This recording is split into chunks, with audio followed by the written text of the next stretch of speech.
Hey everyone, today I want to go through some tips and tricks to help clean up your thoracic windmill warm-up.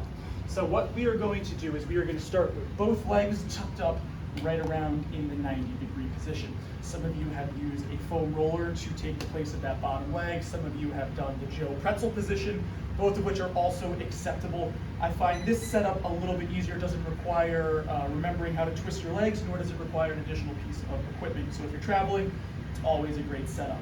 What we're going to look to do is keep both knees stacked along with our hips. The goal is going to be to keep both knees glued together and the bottom knee in contact with the floor. We're going to start with both hands together. You have the option to either reach forward and sweep up and around, or you also have the option to just straight open like a ball. Neither is correct, neither is incorrect. It's just whatever gives you the best stretch. Some things that I want to help clear up for a lot of people is when you are going through this motion, it is not just a shoulder circle, and it is not just you trying to reach your knuckles down toward the floor. This drill is designed to get that mid and upper back to twist like you are wringing out a dirty dish rag.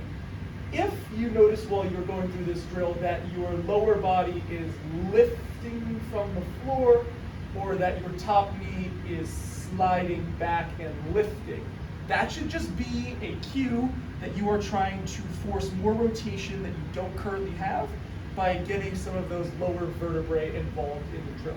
So again, keep both knees stacked up, bottom knee in contact with the floor, thinking about twisting through that mid and upper back to create the range of motion, not just reaching through the shoulder. Go ahead and give me that a try and let me know how it goes